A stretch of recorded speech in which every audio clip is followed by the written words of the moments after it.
Bonjour. Ben voilà revenu à un poste habituel, le long du lac Gauvin, le matin, très tôt, comme ça, vers 8 heures.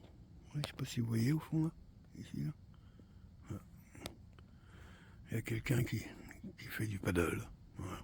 Bon, ouais. Hein, regardez, il a cette immensité pour lui tout seul. Voilà.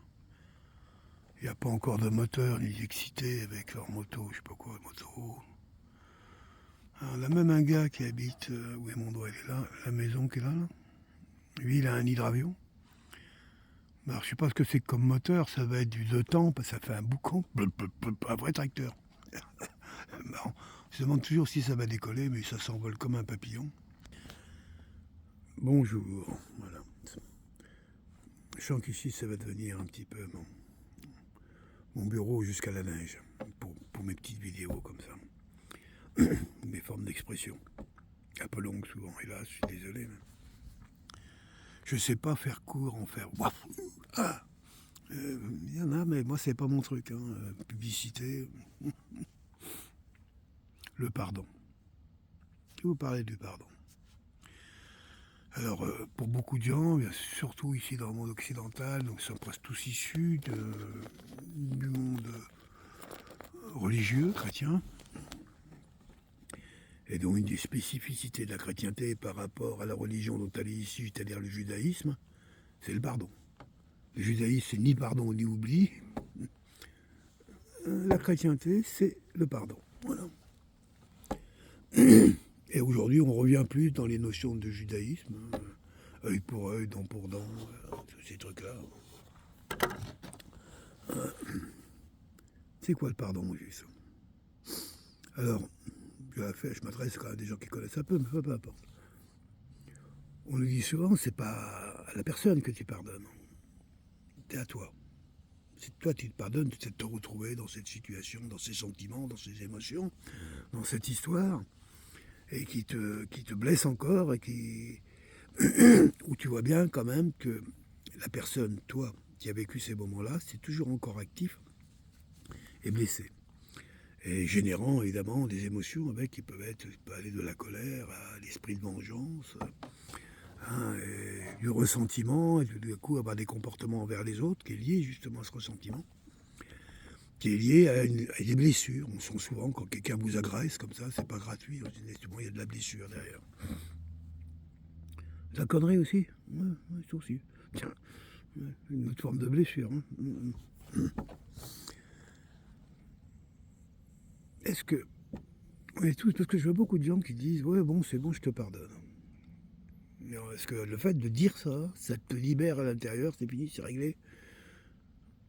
C'est tant mieux, si réellement tout d'un coup ton être est plus blessé, c'est rentré dans là.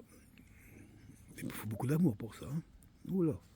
Il faut immensément aimer, il faut que l'amour soit plus fort en fin de compte que la nécessité de la vengeance, on va dire ça, ou de la blessure. Mais ça peut être aussi pour beaucoup de gens pardonner une sorte de... Bah on n'y pense plus quoi, je passe à autre chose. Mais t'as rien réglé à l'intérieur. Dans ta tête, tu fais attention que ça revienne plus trop. Quand tu croises la situation à nouveau, tu en fais pas toute une histoire par rapport à un passé. Mais t'as pas été voir exactement à quel endroit ça t'a blessé. Et quelle est l'origine, en fin de compte, de la situation qui t'amène aujourd'hui à parler de pardon. Moi, ce que je dis, personnellement, pour certains événements que je classe comme inacceptables, eh ben moi, l'inacceptable et l'impardonnable, c'est la même chose. Je ne peux, seul, je dis bien seul, pardonner des situations ou des actes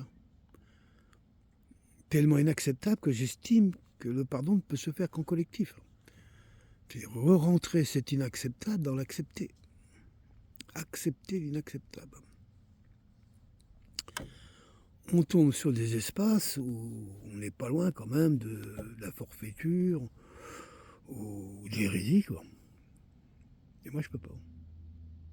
J'ai pas envie, surtout. Que ça puisse, inacceptable, et puis entraîner chez moi de la colère, Bah oui, certes, oui. Mais j'ai pas besoin de... Je peux l'adoucir, cette colère, mais pourquoi je devrais m'en séparer? La colère, elle peut être créative, contrairement à ce qu'on nous dit. Ouais, ouais, il faut pas être colère, c'est pas bon, c'est destructeur. Voilà. Et si la colère détruit l'inacceptable, après tout, à la limite, qu'est-ce qu'on dira là? On dira que c'est de la colère, ou on dira, bah, il a bien fait, ou elle a bien fait, ou c'était ce qu'il fallait faire, ou dire.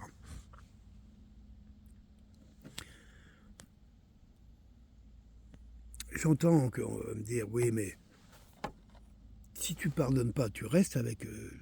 Certes, oui, je vais rester avec la blessure.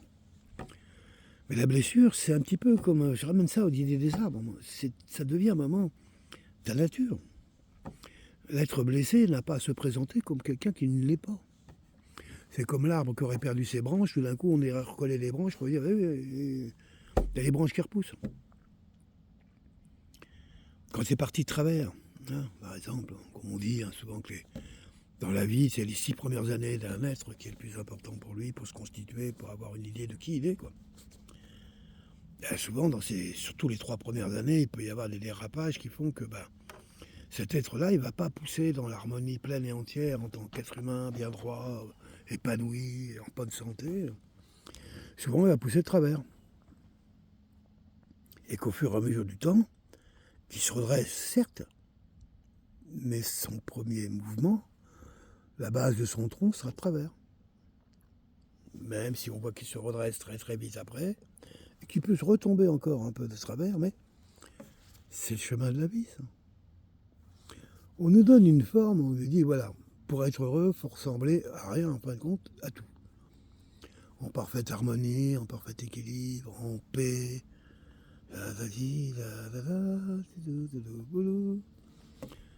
Qui est comme ça? Qui? Même dans les religions, Jésus, t'es en paix? Ah bah, il a quand même piqué des colères puis des sérieuses. Hein. À ce moment-là, il était pas en paix. Il a eu des doutes. Bah oui, il avait des doutes. Ah bah, bon, on l'a mis dans une telle situation qu'il a commencé à se demander vraiment si son père était bien là. J'ai vu ça qu'au ralenti. Hein.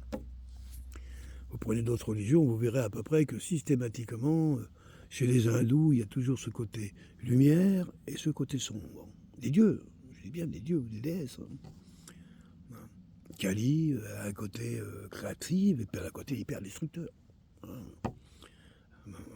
Tous, partout. Pourquoi ça? Parce que c'est notre réalité. Nous sommes ombre et lumière. Le vivant est ombre et lumière. Or, on a tendance à vouloir idéaliser le fait que tu sois que lumière, c'est bien. Et si t'es que lumière, t'existes pas. L'existence, elle est dans la Terre. Ton corps, il est fait de molécules qui appartiennent à la planète, à cette planète. Hein, qui viennent d'ailleurs. Et les molécules d'hydrogène et d'oxygène qui composent une partie de l'eau de ta lymphe, c'est-à-dire 70% de ta personne, elles viennent peut-être du lac qui est juste en face. Elles viennent peut-être de là, hein, ou de l'air de là-haut. Hein. On est reliés. Tout est relié. Cet idéal de perfection qui est une hallucination qu'ont inventé, je dirais, les puissants pour obliger les gens ordinaires comme nous à accepter leur sort et à pas demander des comptes. La religion chrétienne, c'est encore mieux. Quand tu seras mort, tu vois, c'est génial après la mort. Ah ouais, c'est super. On peut y aller tout de suite. Non, il faut d'abord aller bosser, mon gars. Quand tu auras fini de bosser, quand tu auras bien pété en deux, quand tu auras appris tout ce que tu es capable de donner, ben là, oui, tu vas pouvoir y aller. Oui, tu seras bien.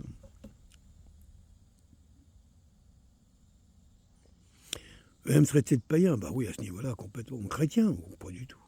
Je ne suis pas chrétien du tout, je n'ai jamais été. Mais j'ai vécu dans un environnement sociétal qui était axé sur les valeurs de la chrétienté. J'étais élevé chez des prêtres, j'étais enfant de cœur jusqu'à l'âge de 16 ans.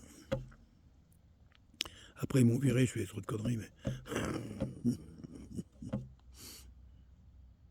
j'ai jamais cru leur histoire de Dieu, Saint-Esprit, machin, tout. Oh là là, oh, boy. Un fils de Dieu venu sur terre pour nous sauver. bon? Ouh, le Fils de Dieu, là. Parce qu'il a du boulot, là. S'il regarde s'il est venu sur Terre, il y a des endroits où il n'a pas dû aller, hein, à mon avis. Tellement c'est horrible. Tellement c'est horrible. C'est un mot presque gentil, c'est même un mot doux par rapport à la réalité des événements, des choses. Et nous, les peuples, les gens ordinaires, on nous demande de pardonner toutes ces saloperies, qui sont toujours organisées par les mêmes. Hein. La même caste. Hein. Ouais. La même idéologie. Hein. Et c'est marrant, ces gens-là, ils ont une idéologie, souvent ils adhèrent à un dieu qui est un vrai salopard. Il y avait là, c'est une ordure. Ah bah, pouf. Le mec il règle ses comptes à tout le monde, il est homophobe, il est raciste, il est méchant comme une teigne. Ah c'est sûr que c'est l'opposé de Jésus. Alors qu'on dise qu'il y avait soit le diable, bah oui, c'est sûr, c'est certain, c'est même évident. Et donc tous ceux qui le reconnaissent comme étant leur guide sont des diaboliques. Et notre civilisation va de plus en plus dans ce domaine. Parce que au-dessus dans le diable, bah, tu peux avoir plein de pognon. Avec le diable, tu peux avoir plein de filles. Avec le diable, tu peux te foutre de la gueule des autres, leur faire ce que tu veux. Au contraire, plus tu leur fais du mal, plus tu nourris ces diables-là. Alors, il y a de plus en plus de gens qui adhèrent. Hein. Parce qu'en fin de compte, l'histoire du pardon de Jésus et compagnie, pour beaucoup de gens, c'est peut-être un peu... Personnellement, je ne crois pas au pardon. Je crois à la paix. Je crois à la connaissance. Je crois à l'expérience. Je crois à la colère saine et vive, hein, qui me paraît constituant de qui nous sommes, des êtres humains. Voilà.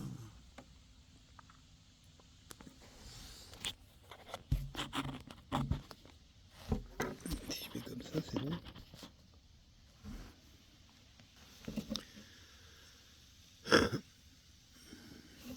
Alors, je sais que ce que je dis là, ça peut troubler, puis tout de suite, mental qui vont dire. Et je vous demande, à vous qui m'écoutez, regardez bien ce que vous avez pardonné et réellement ce qu'il en reste. Regardez. Pourquoi on devrait renoncer à qui nous sommes et à toutes ces briques associées les unes sur les autres qui ont fait de nous ce que nous sommes devenus. Et parmi ces briques, il y en a qui ont dit ah, ça c'est pas bon, faut le jeter, ça c'est bien, ça c'est pas bon. Ben, peut-être que c'est le pas bon qui a généré le bien qui suit, non? Vous ne voyez pas que ça marche comme ça plutôt? Moi, je ne veux pas entretenir spécialement de, comment je dirais, du ressentiment envers des situations. Je ne veux pas entretenir ça, et je peux me permettre de ne pas l'entretenir. Comment? En m'abandonnant à d'autres choses, en m'abandonnant plus à ma nature, au naturel, à tout ce qui me passionne, à la vivante vie, comme je dis. Donc le fait de m'abandonner ailleurs me permet de ne pas rester là, bloqué sur ce que moi j'appelle l'inacceptable. Et l'inacceptable, je ne vois pas du tout en quoi ça peut être accepté. Ou alors il va falloir... pourquoi on a inventé des mots pareils alors? Encore une supercherie. Si l'inacceptable est une supercherie, le pardon aussi. C'est évident. Moi, pour moi, l'inacceptable ne peut générer le mot qui convient à l'inacceptable, c'est impardonnable. Donc soit j'accepte, et qu'on me dise que le pardon, tu acceptes, l'inacceptable. Et dans ces conditions, il n'y a jamais eu d'inacceptable, puisque c'est accepté, il n'y a pas eu d'inacceptable. Ça peut être une voie, hein, je ne dis pas. C'est pas la mienne.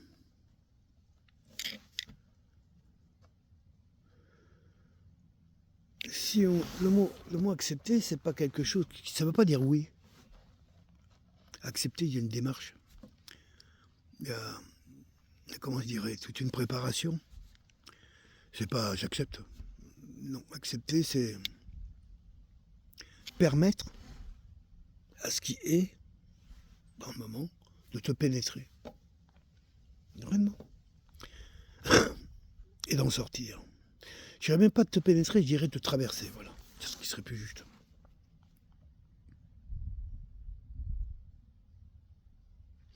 Pour moi, ça serait ça, accepter. Inacceptable, c'est ce qui te pénètre et qui ne ressort pas. Qui te bouleverse, qui t'amène sur des plans, qui te transforment.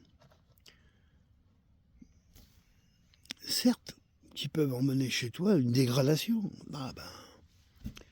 C'est évident qu'il y a des situations tellement inacceptables que les personnes qui les vivent ont, comment je dirais, se sont dégradées sur l'instant. Et de cette dégradation, devront trouver une voie. Alors on dit celle du pardon, tant mieux s'ils la trouvent. Mais moi je dirais une voie d'expérience ailleurs, qui leur permettra de rebâtir avec cette expérience-là. Plus vrai, plus juste, plus authentique, peut-être moins biaisé, peut-être plus acceptant.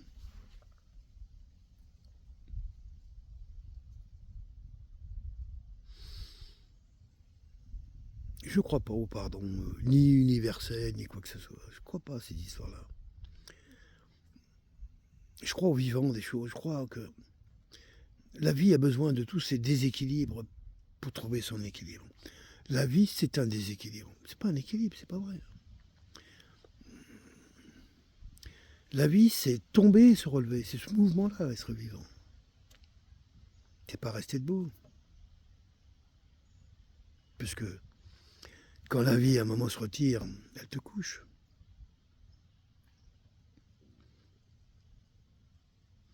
On a trop été éduqués, il me semble, à une sorte de vision idéaliste du bonheur, de l'amour, de la vérité. C'est quoi la vérité ? Là, par contre, moi, vérité et universalité, je mettrais bien les mots ensemble. Toi. Comme vérité, par exemple, il faut respirer pour vivre, pour un être humain. Je pense qu'il n'y a rien sur Terre qui puisse me dire le contraire. Comme je dirais au niveau des religieux, il faut avoir rencontré quand même un spermatozoïde pour qu'un ovaire fasse un œuf. Suivez mon regard. Et on nous dit, non, non, non, non. Pour Dieu, ça se passe complètement autrement. Ah, d'accord. Donc Dieu est devenu homme par quelque chose qui n'est pas humain. C'est divin, quoi, dans le compte. Et qu'est-ce qu'on doit apprendre de ça, alors ? Que Marie est une gentille fille ? Qu'elle n'a pas tes spermes engrossés ailleurs ? C'est ça qu'on nous dit. Hein ?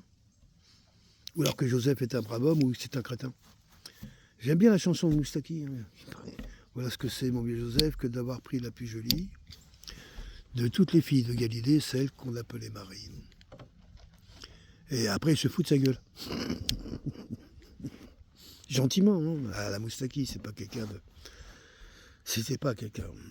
Bref, un poème que j'aime bien.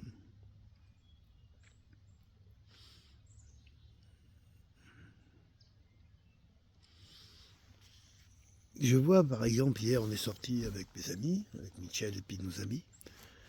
On est allé un petit tour en ville. On a réussi, on est allé voir la cathédrale qui était fermée, puis il y a quelqu'un qui était à côté, discutant, ah oui, ok, bon, on va l'ouvrir. Puis on a passé une demi-heure avec eux, un peu étonnant, quoi. Et il m'a expliqué 3 situations, 4 même. Moi, qui strictement n'a plus rien à voir avec ces histoires-là, mais qui n'a jamais nié le côté culturel, traditionnel des religions, qui sont les miennes. J'étais presque, bon, on ne va pas répéter tout ça. Je peux même aller à l'église, moi ça ne pose aucun problème, je ne communie pas, puis je reste quoi, 10 minutes, un quart d'heure. J'écoute des fois ce que racontent les curés, j'étais allé dimanche dernier avec Michel, et puis oui, c'était un curé africain bien sûr, parce qu'aujourd'hui il n'y a plus de blanc. avec une voix perchée, je pense qu'il doit être sénégalais ou ivoirien, enfin marrant. Quoi. D'ailleurs, qui avait fait un speech sur intéressant, il m'avait amené un mot, enfin bon, bref, peu importe. Donc voilà, ça c'est. J'étais aussi avec Michel. Michel est une femme qui est encore dans la foi, dans la religion. Mais elle est plus multiconfessionnelle. Elle fait partie plus de ce monde d'aujourd'hui où elle a cherché ses voies dans le bouddhisme. Dans le protestantisme, je ne crois pas, mais euh, dans le yavi, comment ça s'appelle, le djanisme, plein de choses. Hein. Elle a accumulé, en fin de compte, de la connaissance, je dirais multiconfessionnelle, pour essayer de mieux s'équilibrer dans sa propre religion, dans sa propre vision, dans sa propre foi. Donc, après, il y a notre amie Shirley, elle est plus qu'en questionnement, elle est en rébellion. On voit bien qu'elle a encore cette besoin de cette foi. Elle croit en Dieu, là-haut, elle le croit, mais elle ne croit plus en l'Église. Pourquoi? Parce que l'Église n'a certainement pas su la protéger comme elle le demande. Donc, elle ne croit pas aux acteurs de l'Église, aux curés, aux moines, aux prêtres, enfin bon, bref, au personnel, aux humains. Elle croit à Dieu. Donc, elle se dit plus comme ça, mais elle est quand même comme ça. Puis après, notre amie qui, elle est culturellement, elle vient d'Haïti directement, et de niveau supérieur, classe moyenne supérieure. Et elle, comment dire, elle pratique pas du tout, mais elle a gardé le lien dans la connaissance. Est prête à aller voir autrement, ailleurs, mais sans s'échapper pour autant. Et c'est marrant de nous voir tous les quatre midi dans l'église, en train de discuter avec un gars, Alain, qui a beaucoup voyagé, qui est là depuis récemment, qui vient filer un coup de main de temps en temps, parce qu'il a un petit travaux à faire, des trucs, qui raconte un peu sa vie, puis qui nous raconte un petit peu des projets qu'ils sont en train de faire dans l'église, enfin la cathédrale Fourvière de Mont-Laurier. Et à un moment, ouais, on discute, puis à un moment, je me disais, ouais, on est quatre personnages, là, ici, dans cette maison qu'on appelle Maison de Dieu, avec tous des profils vraiment différents. Qu'est-ce que ça veut dire? Qui sommes-nous? Des humains, tout simplement. Moi, j'ai vu la vivandie, tout ça. C'est ça que j'ai vu. Là, à ce niveau-là, tout le monde est pareil. Tout le monde est là. Personne ne s'est perdu. Tout le monde était à sa place. Dans une grande maison, voilà, on a pu en parler parce qu'on a tous les quatre, l'expérience de ces maisons-là. Tous les quatre ont l'expérience des hommes d'église.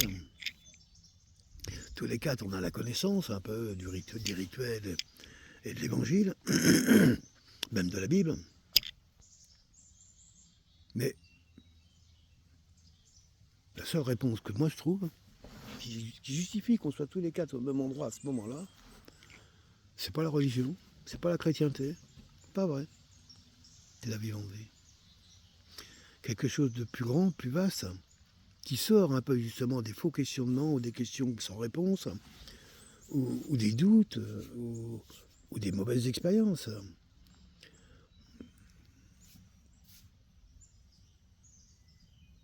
Alors, lorsqu'on nous parle du pardon, qui vient de cette religion, justement, et qui invente une histoire d'enfer, purgatoire et paradis after, après la mort. C'est ça qui est quand même l'hérésie la plus extraordinaire, qui fait vœu de pauvreté. Et être pauvre, c'est une vertu dans cette religion. On sent quand même l'arnaque sur toute la ligne. Hein. Alors que moi je pense que le paradis c'est maintenant, l'enfer c'est maintenant, et le purgatoire c'est la vie. C'est à toi de trouver. Moi ma vie elle est faite que d'enfer et de paradis. Ben ouais, c'est ça, elle fait que de ça. Hein, puis de temps en temps ça se pose dans une sorte de purgatoire où il y aurait des choses à purger, oui bien sûr. Hein, à expier, à pardonner. Oui c'est ça. Peut-être, peut-être. Moi, je pardonne le gamin que j'ai été, comment je dirais, dans mon côté un peu branleur. Voilà, je lui pardonne ce gosse-là. Je me pardonne aussi de l'homme blessé qui agit mal sur les autres qui l'entouraient. Hein.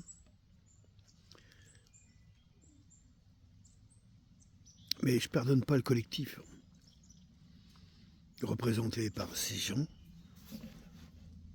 qui ont tellement fait souffrir ce monde que c'est pas possible. Une saine colère m'envahit quand je parle de ça, qui me permet de regarder ces représentants de cet ordre-là, si tant soit peu qu'un jour ils deviennent un petit peu exigeants, les remettre à leur place et vite. Vous servez qui? Et à quoi? Et comment? C'est la seule question que j'ai à demander. Et pour beaucoup, comme j'arrête pas de l'affirmer, plus j'avance sur le terrain, plus je suis sûr que ça, que la religion catholique est ni plus ni moins un rempart au satanisme. La religion catholique est en train de s'écrouler depuis fortement de partout. Qu'est-ce qui se passe? Le satanisme est en train de se développer. Et encore plus vite. Il n'y a plus personne qui est là pour abattre des rétro-satanas avec les gousses d'ail et compagnie. Donc l'autre, on peut sortir, et venez les potes, on va faire un tour en ville. C'est ça? Ouais, je sais que mes images sont peut-être un peu osées. Je ne veux pas heurter les gens de foi, de toute façon les gens de foi ne m'écouteraient pas, là, on est bien d'accord. Donc si vous m'écoutez, c'est que, bon, peut-être que vous y réfléchissez encore, vous avez peut-être un doute. Et le doute et la foi, ça va pas ensemble. Le doute divin, ça c'est encore des conneries de curé, quoi. Pour encore tuer, encore toutes nos capacités, parce que nous les êtres humains, moi je sais comment qu'on est divin. Je sais qu'on est divin parce qu'on est capable de se poser par rapport à un arbre, par rapport à un chien, un poisson, une libellule, un cocorico, une mouette, un dorifort ou un virus.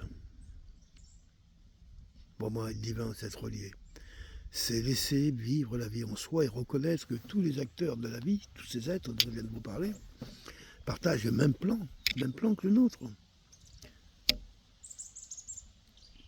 De reconnaître et, comment je dirais, de remercier, oui, c'est ça, de remercier cet espace extraordinaire que nous partageons, qui est la vie, la vivante vie. Et dans la vivante vie, il n'y a pas besoin de pardon. Non. Il y a, comment dirais, être plus dans l'harmonie, dans l'équilibre, dans le centre.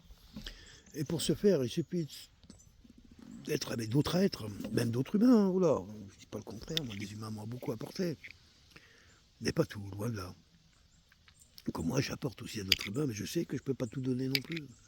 Parce qu'on est habitué de se déplacer, de se blesser ou de ne pas expliquer correctement les choses. Pour moi, c'est un peu plus facile avec les arbres, les fleurs, les plantes. Je me sens plus à l'aise. Bah ouais, c'est vrai qu'il n'y a jamais un arbre qui m'a dit oh, tu te calmes un peu. C'est pas correct ce que tu dis. Mais en même temps, j'ai jamais engueulé vraiment un arbre. Non, pas vraiment. En tout cas, c'est pas ces sentiments-là qui m'animent au contact de ces géants de la vie, quoi. Non. Bon, fais un petit tour sur le pardon. Le pardon est la vivante vie. Moi, je pense que la vivante vie, je vous le dis tout de suite, elle n'a pas besoin de pardon. Non. Comme elle n'a pas besoin d'un paradis après la mort, ou d'un enfer. C'est maintenant. Ici et maintenant. La vivante vie est là, elle n'est pas ailleurs. Et dans le maintenant, il y a tous les temps. Il y a hier, il y a aujourd'hui, c'est tout. Demain n'existe pas, n'existera jamais. Hier, c'est les racines. Mais on ne peut pas être hier. Donc on peut reconnaître que ces racines sont là en même temps, tout le temps. Elles ne sont pas ailleurs. Elles sont présentes. Le passé et le présent, c'est le même mouvement. C'est juste une manière de regarder les choses. L'avenir, c'est une histoire où les poètes comme moi y trouvent de la place, où les politiciens y trouvent des mensonges, où les religions s'y pourvoient, avec des promesses et compagnie. C'est un fourre-tout de rien et de tout. C'est ça l'avenir, demain. Chez le paysan, peut-être que ça pourrait ressembler à de la tradition. Dans le sens que si je sème à cette période-là, je sais que j'aurai ça. Dans tout bon paysan, il rajoutera, je le dis en arabe, Inch'Allah. Si Dieu le veut, si la nature le permet, c'est ça. Si Dieu le veut. Alors moi, je ne crois pas à Dieu du tout, vous avez bien compris. Un mot qui a quelques siècles. Mais je crois, comment je dirais, à la magie du vivant. À la magie et à sa sorcellerie aussi, c'est pareil. J'y crois beaucoup. Bien sûr, pas j'y crois. Moi, je sais pas, c'est pas une croyance, c'est une connaissance. J'ai observé le divin de la vie en moi, bien sûr. Tout le temps. On peut observer à chaque instant. Puis il y a d'autres jours, c'est moins évident, voilà. Comme ce matin, je me suis levé un peu fatigué parce que hier soir, on a un peu fêté. Pas couché tard, mais bon, j'ai bu du vin blanc et là, boum, le matin, c'est un peu plus dur pour démarrer. Et donc, effectivement, je suis plus flou, plus trouble. Et donc, j'ai plus de mal à y voir clair. Et donc, certainement plus de mal à trouver le vivant de la vie. Donc, je me contenterai tout simplement du vivant, pour l'instant. Dans la vivante vie.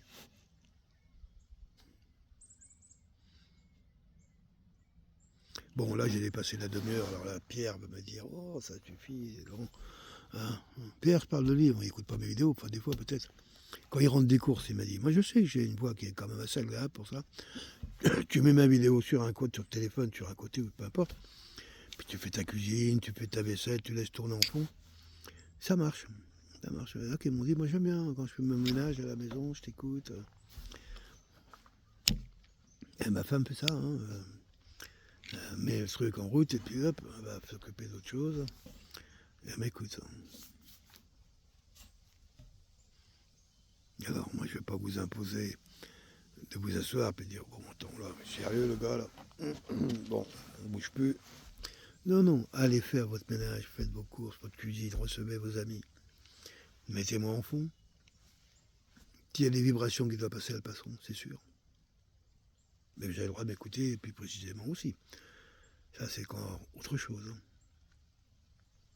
Je ne crois pas au pardon. La vivante vie n'a pas besoin de pardon. Et la vivante vie, où que tu te places, même la mort, elle est toujours vivante. Parce que la mort, c'est un élément de la vie. Et particulièrement, on pense que c'est quelque chose qui vient à la fin, alors que moi je pense que c'est le commencement. La vie naît de la mort. C'est ça. Ainsi que la vie cyclique. Et non pas linéaire comme on veut nous la vendre. Des cycles. La vie naît de la mort, qui naît de la... Non, Tutti quanti. Ce matin, il fait frais, petite journée, très calme, le samedi. Je pense que les gens se sont un petit peu défoulés. J'ai entendu des pétards hier vers 10h. Ici, ils aiment bien. Les citadins, ils viennent à la campagne pour faire du bruit. Pas tous, mais certains, ils viennent avec des motos, blablabla, des motoneiges, je te fais du boucan, je te fais du bruit, je te fais du bruit. Ça, ils sont fun. Après, ils saoulent la gueule, ils font péter des pétards, je te refais encore du bruit. Du bruit à l'intérieur, parce que comme ils sont ivres, ça va avoir un boucan incroyable. Ils s'appellent ça les vacances. C'est quand même étonnant, n'est-ce pas? Où nous sommes arrivés. Oh, je critique pas ce mode de vie, je l'ai vécu moi-même. Bon, le bruit en moins, mais quand même. Mais bon, bah, ça va. J'ai pas vu un vélo ce matin, vous voyez, ça fait 45 minutes que je suis là. Il n'y avait personne. Et j'aime ça. J'aime être dans ce grand silence. Moi, à force du silence, je m'y perds pas. Jamais. J'en sors, je reviens, on sort, on revient. C'est un peu comme la méditation, le silence. être et vivre dans le silence, dans sa présence, en conscience, c'est une méditation, tout simplement.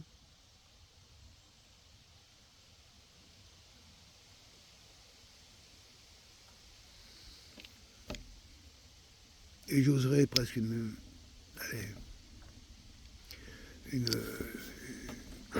fantaisie intellectuelle.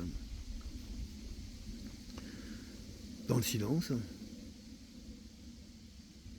il y a tous les bruits passés, présents et à venir. Ils sont tous là. Tous. La preuve, dès que tu déchires le silence, hop, c'est présent. Est-ce que c'est le silence qui est plein des sons? On peut se poser la question. On a le droit de regarder dans ce sens-là. Parce que dans les vivants de vie, on peut regarder tout, dans tous les sens. À partir du moment où on n'émet pas de jugement, qu'on n'émet pas des freins, tout est regardable en tous sens.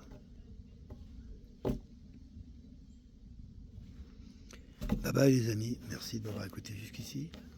À la prochaine.